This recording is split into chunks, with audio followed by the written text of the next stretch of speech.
இன்றைக்கி நாம் மைதா மாவு வச்சு முறுக்கு எப்படி செய்வதுன்னு காமிச்சு தர போகிறீங்க. அதுக்கு முன்னாடி என்னுடைய சேனலை சப்ஸ்கிரைப் பண்ணாதவங்க சப்ஸ்கிரைப் பண்ணி விடுங்க. பக்கத்தில் உள்ள பெல் பட்டனை கிளிக் பண்ணி விடுங்க. ஹாய் காய்ஸ், இப்போ பார்த்தீங்கன்னா இதுதாங்க இந்த கப் அளவுக்கு தான் நான் 2 கப் அளவு எடுத்திருக்கேங்க. இந்த கப்பின் அளவு 250 ml. ஓகே, இதில் நான் 2 கப் அளவுக்கு மைதா மாவு எடுத்திருக்கேங்க. இங்கே பார்த்தீங்கன்னா கருப்பு எள்ளு 1/4 கப்பு எடுத்திருக்கேங்க. இதில் பார்த்தீங்கன்னா தேங்காய் துரு வச்சுருக்கோம். இது வந்து தேங்காய் பால் எடுத்து நாம் மைதா மாவில் ஆட் பண்ண போகிறோம். சரியா? பிகினர்ஸ் கூட ஈஸியாக இதே மாதிரி ஃபாலோ பண்ணும்போது முறுக்கு வந்து வீட்டில் ஈஸியாக செஞ்சு அசத்தலாங்க. உங்களுக்கு வீட்டில் ஒரு கெஸ்ட் வராங்களா அல்லது டீ காஃபி கூட ஒரு ஸ்நாக்ஸ் போடணுமா, பயப்பட தேவையே இல்லைங்க. டக்குன்னு இதே மாதிரி மைதா மாவு எடுங்க, முறுக்கை செஞ்சு அசத்துடுங்க. ஓகேயா? இப்போ நாம் இந்த மைதா மாவை வந்து கொஞ்சம் வேக வச்சு எடுத்து ஜலிச்சு எடுக்கலாம். மைதா மாவை ஒரு இட்லி தட்டு எடுத்து மேலே கவர் பண்ணிக்கோங்க. காட்டன் துணி இருந்தால் கூட வெள்ளை காட்டன் துணி போட்டுக்கோங்க. இதில் நாம் இட்லி அச்சில் வச்சு மைதா மாவை வேக வச்சு எடுக்கலாம். நிறைய நேரம் வேக வச்ச தேவையில்லைங்க, ஒரு 2-3 நிமிஷமே போதும். மூடி போட்டு முடிக்கலாம்.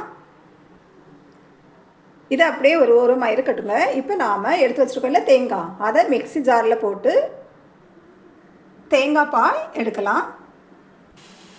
1 கப் அளவுக்கு தேங்காய் பால் வந்திருக்குங்க. இங்கே பார்த்தீங்கன்னா மைதா மாவு நல்லா வெந்திருக்கு.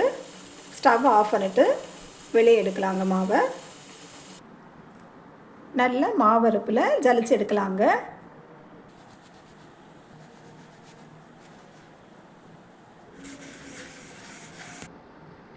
மைதா மாவை நாம் ஜலிச்சு எடுத்தாச்சுங்க. இவ்வளோ நைஸாக இருக்குது பார்த்தீங்களா?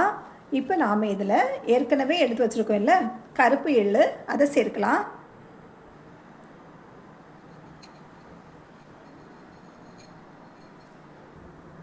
தேங்காய் பாலில் கொஞ்சமாக உப்பு சேர்த்துக்கோங்க, பிஞ்சு போட்டுக்கோங்க.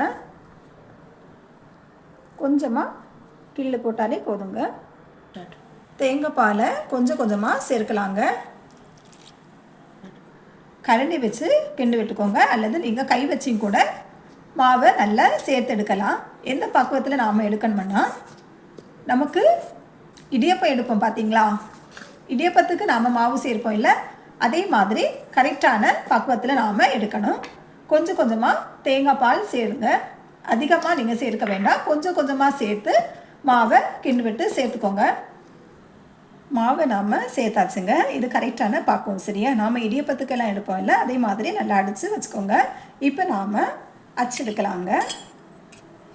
இந்த அச்சு தான் நான் எடுத்துருக்கேங்க, ஸ்டார் அச்சு. உங்கள் எல்லாருடையுமே இந்த ஸ்டார் அச்சு இருக்கும். சரியா?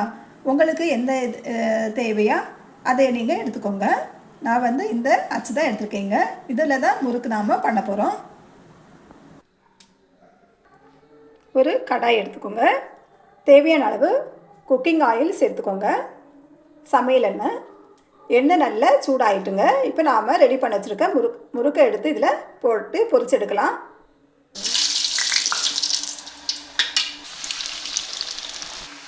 ஸ்டவ்வை லோ ஃப்ளேமில் வச்சுக்கோங்க. ப்ரௌன் கலரில் வரணும், அது வரைக்கும் நல்லா பொரியட்டும்.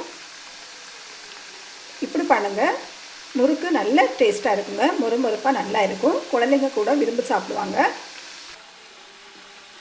அப்படி ரவுண்டாக உங்களுக்கு எத்தனை அடுக்கு தேவையோ அத்தனை அடுக்கில் விட்டு மெதுவாக கொண்டு வரணுங்க.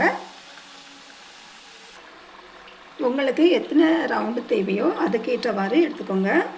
நல்ல பெருசாகவும் வச்சுக்கலாம். அந்த விளிம்பு இருக்குல்ல, அதை அப்படியே ஜாயின் பண்ணி விட்டுடுங்க, கடைசி விளிம்பை. இங்கே பார்த்தீங்கன்னா முறுக்கு ரெடி ஆகிட்டுங்க. கலரும் சேஞ்ச் ஆகிட்டு நாம் 2 பக்கமும் மறைச்சி போட்டாச்சு. வாசனையும் வர தொடங்குதுங்க, நல்ல வாசனை வருதுங்க. இப்போ இதை ஒரு பாத்திரத்தில் மாற்றிக்கலாம். தட்டில் மாற்றிட்டோங்க. இதே மாதிரி மீதி இருக்க முறுக்கையும் எண்ணெயில் போட்டு பொரிச்சு எடுக்கலாம்.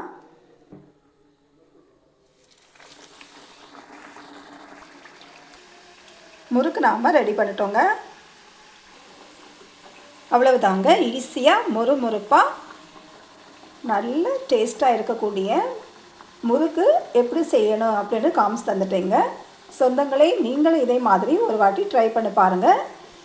எப்படி வந்துச்சுன்னு கமெண்ட்ஸில் போட்டு விடுங்க. இந்த வீடியோ உங்களுக்கு பிடிச்சிருந்தா மறக்காமல் லைக் பண்ணுங்கள், ஷேர் பண்ணுங்கள். இப்போ சூடாகவே முறுக்கு சர்வ் பண்ணிக்கலாம்.